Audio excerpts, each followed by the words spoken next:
ዛሬ የምንነጋገረው ስለ ሜካፕ ወይም ስለ ውድ ልብሶች አይደለም። ዛሬ የምንወያየው ወደ አንድ ክፍል ሲገቡ የክፍሉን አየር የመቀየር አቅም ስላላቸው ሴቶች ወይም በተገኙበት ስፍራ ሁሉ የሰዎችን ቀልብ መግዛት ስለሚችሉ ሴቶች ስውር ኃይል ነው። አስተውላችሁ ታውቃላችሁ? አንዳንድ ሴቶች ወደ አንድ ክፍል ሲገቡ ምንም እንኳን መልካቸው ከሌላው የተለየ ባይሆንም ሁሉም ሰው አይኑን ወደ እነሱ ያዞራል። የሆነ የሚስብ ማግኔቲክ ኃይል አላቸው። ሰዎች አጠገባቸው ለመሆን ይጓጓሉ። ንግግራቸው ቀልብ ይስባል። መገኘታቸው ብቻ በዙሪያቸው ላሉ ሰዎች ትልቅ ኢነርጂ ይሰጣል። ብዙ ሰዎች ይህ በአጋጣሚ የመጣ ዕድል ወይም የተፈጥሮ ስጦታ ብቻ ይመስላቸዋል። እውነታው ግን እነዚህ ሴቶች በጊዜ ሂደት ያዳበሩት የየዕለት ልማዳቸው ልዩ ስብዕና እንዲኖራቸው ስላስቻላቸው ነው። እውነተኛ ማራኪነት ከምንቀባው ሜካፕና ከምንለብሳቸው የዲዛይነር ልብሶች በላይ ነው። እውነተኛ ማራኪነት ከውስጣችን ከሚመነጭ ኢነርጂ፣ ራሳችንን ከተቀበልንበት መንገድና በውስጣችን ካለ ጠንካራ በራስ መተማመን የሚመነጭ ነው።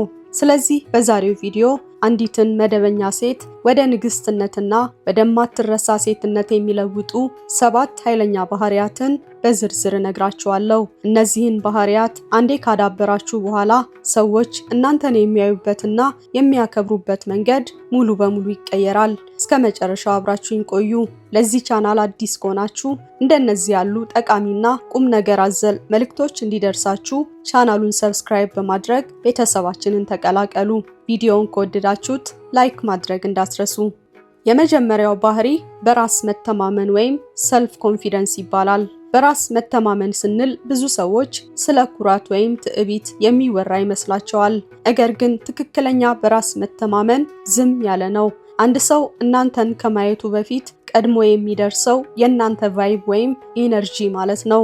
በራሷ የምትተማመን ሴት ሰዎች ስለሷ ምን እንደሚያስቡ ለመጠየቅ ጊዜ የላትም። በተገኘችበት ስፍራ ሁሉ እኔ እዚህ ቦታ ለመገኘት ብቁ ነኝ የሚል የተረጋጋ ስሜት አላት። ጥናቶች እንደሚያሳዩት 93% የሚሆነው የሰው ልጅ ተግባቦት ነን ቨርባል ወይም በቃላት የማይገለጽ ነው ይላሉ።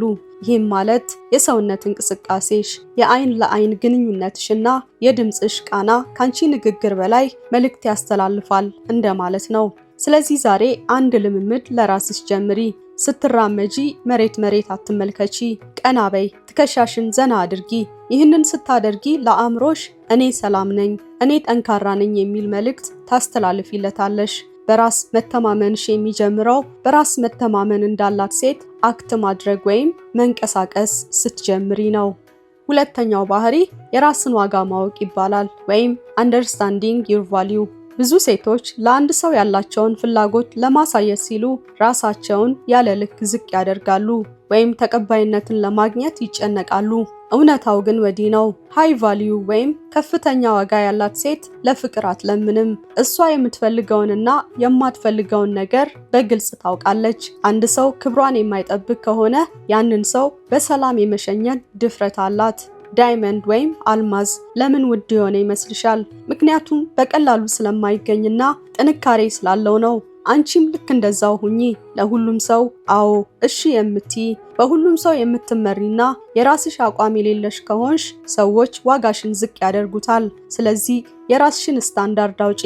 ሰዎች አንቺን እንዴት ማስተናገድ እንዳለባቸው በተግባር አስተምሪያቸው። ሶስተኛው ባህሪ የሚስጥራዊነት ኃይል ወይም ዘ አርት ኦፍ ሚስትሪ ይባላል። ይሄ ሐሳብ በተለይ በግንኙነት ውስጥ እጅግ ኃይለኛ ነው። ብዙዎቻችን ስለ ራሳችን ሁሉንም ነገር በአንድ ቀን ማውራት እንዳለብን፣ ሁልጊዜ ስልክ ላይ መገኘት ወይም እንደ ክፍት መጽሐፍ መሆን ይኖርብናል ብለን እናስባለን። ነገር ግን የሰው ልጅ ተፈጥሮ ለሚስጥራዊነት ትልቅ ጉጉት አለው። ልክ እንደ ጥሩ ፊልም መጨረሻው ምን ይሆን እያልን እንድንጓጓ የሚያደርገን ነገር ይስበናል። ሁልጊዜ በተጠራሽበት ሁሉ የምትገኝ ከሆነ ተፈላጊነትሽ ይቀንሳል። ስለዚህ ከዛሬ ጀምረሽ የራስሽን ህይወት መምራት ጀምሪ።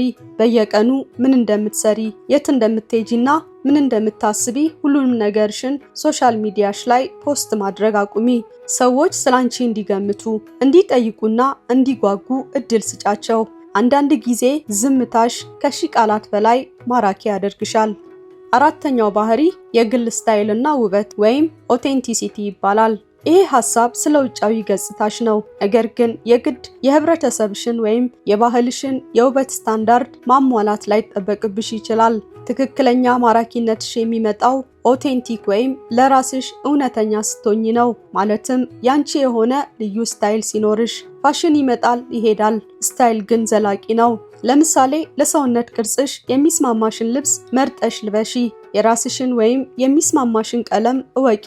ዋናው ቁልፍ ግን የለበሽው ልብስ ሳይሆን ልብሱን የለበሽበት መንገድ ነው። በራስ መተማመን የታከለበት አለባበስ ከየትኛውም ውድ ልብስ በላይ ያምራል። ራሷን የምትንከባከብ፣ ንጽህናዋን የምትጠብቅና ለራሷ ክብር የምትሰጥ ሴት ተመልካቾቿን ማርኮ የመያዝ አቅም አላት። አምስተኛው ባህሪ ከግንኙነት ያለፈ ትልቅ የህይወት ግብ ነው። ይሄ ነጥብ የብዙ ሴቶችን ህይወት ሊቀይር የሚችል ነው። ብዙ ጊዜ ሴቶች ደስታዬ የሚመጣው ከትዳሬ ወይም ከፍቅረኛዬ ነው ብለው ያስባሉ። ነገር ግን ይሄ ትልቅ ስህተት ነው። በጣም ማራኪ የሆነች ሴት የራሷ ሚሽን ወይም ዓላማ ያላት ናት። ምናልባት ስራሽ ሊሆን ይችላል፣ የምትማሪው ትምህርት፣ የምትረጂው በጎ አድራጎት ድርጅት ወይም የምታሳድጊው የግል ችሎታሽ። የራሷ ዓለም ያላት ሴት ወንድን አታሳድድም። ይልቁንም ወንዶች የሷን ዓለም ለመቀላቀል ጥረት ያደርጋሉ። ስለዚህ ዛሬ ራስሽን ጠይቂ። ካለሽ ግንኙነት ውጪ የሚያስደስትሽና ጊዜሽን የምታጠፊበት ምን ዓላማ አለሽ? ያንን ዓላማሽን ማሳደድ ስትጀምሪ ኢነርጂሽ ይቀየራል። ሰዎች ይቺ ሴት የራሷ ህይወት አላት ብለው ሲረዱሽ ይበልጥ ያከብሩሻል። ስድስተኛው ባህሪ ተጋላጭነትን እንደ ጥንካሬ መቁጠር ወይም vulnerability ይባላል።